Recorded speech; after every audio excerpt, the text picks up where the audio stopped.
C'est officiel les gars, France Football et la FIFA ont dévoilé la date du Ballon d'Or 2023. Qui sera Ballon d'Or 2023? Qui sont les prétendants au Ballon d'Or 2023? Nous le verrons dans cette vidéo.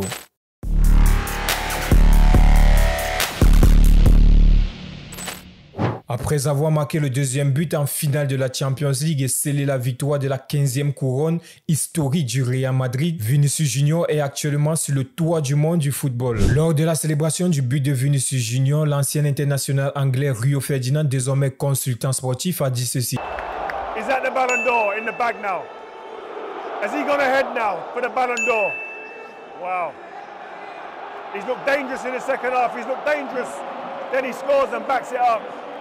The biggest moments in the Champions League this season, Vinicius Junior turned up. Vinicius Junior termine cette saison avec 6 buts en Champions League, 15 buts en Liga pour un total de 24 buts toutes compétitions confondues, ce qui est sa saison la plus prolifique depuis qu'il a signé en professionnel en 2017-2018 à Flamengo. L'international brésilien est dans la course pour le Ballon d'Or avec son coéquipier du Real Madrid au milieu de terrain, Jude Bellingham, qui a réalisé une saison extraordinaire depuis son arrivée pour 103 millions d'euros en provenance de Dortmund. L'Anglais de 20 ans a dépassé les attentes en participant au succès du Real Madrid cette saison en Liga, en inscrivant 19 buts et en terminant 3e meilleur buteur de la Liga, ex-aequo avec l'attaquant du FC Barcelone, Robert Lewandowski. Bellingham est également passeur décisif sur le but de Vinicius Junior en Ligue des Champions, permettant à l'international brésilien de devenir le premier Brésilien à marquer dans 2 finales de Champions League d'affilée. Derrière Vinicius Junior et Jude Bellingham, la concurrence semble être très distancée. Kylian Mbappé, nouveau joueur du Real Madrid, a perdu énormément de points lors de sa défaite en demi-finale de la Champions League contre le Borussia Dortmund. L'attaquant de 25 ans a livré 2 performances assez décevantes sans parvenir à être décisif pour ses dernières apparitions avec le Paris Saint-Germain en Champions League. De quoi voir la perspective d'un Ballon d'Or s'éloigner une fois de plus pour Kylian Mbappé.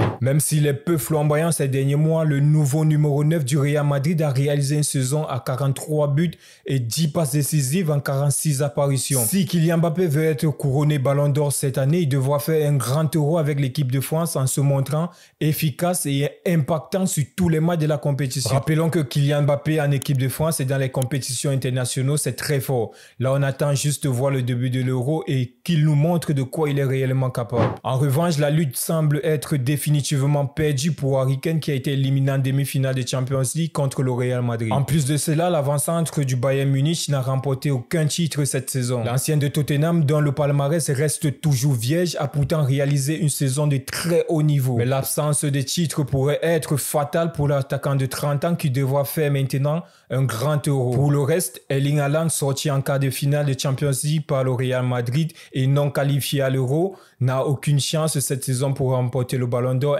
Et aussi Kevin De Bruyne, Bernardo Silva, Rodri, Mohamed Salah, Griezmann, Lewandowski sont très loin d'être Ballon d'Or cette année. Alors les gars, dites-moi en commentaire pour vous qui sera Ballon d'Or 2024. Kylian Mbappé, Jude Bellingham ou Vinicius Junior. Merci d'avoir regardé la vidéo. Si tu as aimé, n'hésite pas à liker, commenter, partage et surtout, abonne-toi à Tumercato.